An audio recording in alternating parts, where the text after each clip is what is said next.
The hippocampus is a small seahorse-shaped region in the brain that plays an important role in memory and navigation. It is located in the medial temporal lobe, next to the amygdala. The hippocampus is important for mental health because it helps to consolidate information from short-term memory into long-term memory, and it also helps to spatial navigation. When the hippocampus is damaged, it can lead to problems with memory and learning, as well as anxiety and depression. Mental health disorders, such as depression, schizophrenia, and Alzheimer's disease, have been linked to hippocampal damage. This is why it is so important to keep the hippocampus healthy and functioning properly. There is a growing body of evidence to suggest that the hippocampus is closely linked to depression. Studies have shown that people with depression have smaller hippocampi than those without the condition. Additionally, antidepressants such as SSRIs, selective serotonin reuptake inhibitors, have been shown to increase the size of the hippocampus. The exact mechanism by which the hippocampus is linked to depression is not fully understood, but it is thought to be involved in the regulation of emotions. The hippocampus is known to be highly sensitive to stress. And it is possible that chronic stress leads to changes in the structure and function of the hippocampus, which contribute to the development of depression. In addition, the hippocampus is also known to be involved in regulating the levels of certain neurotransmitters in the brain, including serotonin. Serotonin is a neurotransmitter that is known to be involved in mood regulation. Therefore, it is possible that a deficiency in serotonin may contribute to the development of depression. While the exact causes of depression are still not fully understood.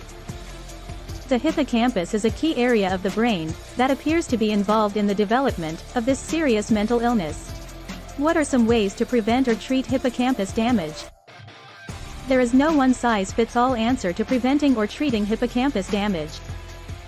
However, there are a few general things that can be done to help protect this important part of the brain. One of the best ways to protect the hippocampus is to keep the brain healthy and active. This means eating a healthy diet, getting regular exercise, and avoiding activities that can damage the brain, such as drug and alcohol abuse. Another way is to make sure that you get plenty of sleep and rest. This will help to keep your brain healthy and prevent any damage to the hippocampus. One way to prevent hippocampus damage also is to avoid head injuries. This means wearing protective gear when participating in activities that could lead to a head injury, such as playing contact sports. It also means being careful in everyday activities, such as driving.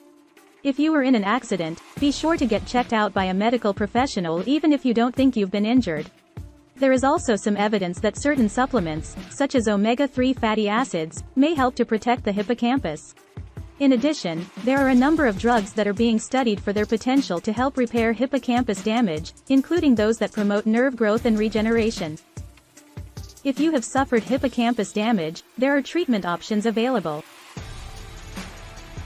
One option is rehabilitation. This can help you regain some or all of the function that was lost. Another option is medication. This can help to improve symptoms and potentially help to repair some of the damage. If you have suffered hippocampus damage, it is important to seek out professional help. This can help you get the treatment you need to improve your quality of life. Early diagnosis and treatment can often improve the chances of a full recovery.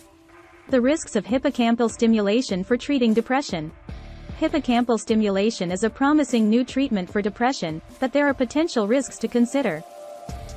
The most common side effect of hippocampal stimulation is headache, which can usually be controlled with medication. There is also a small risk of seizure with this treatment, so people with a history of seizure disorder should not undergo hippocampal stimulation.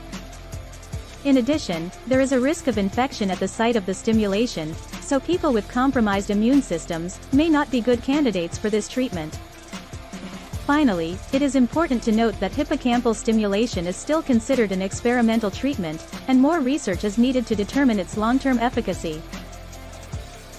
If you enjoyed this video, please like, share, and subscribe to the channel, because there will be more meaningful and valuable tips coming after this video. And if you have any questions, please leave them in the video's comment section. And thank you very much for watching.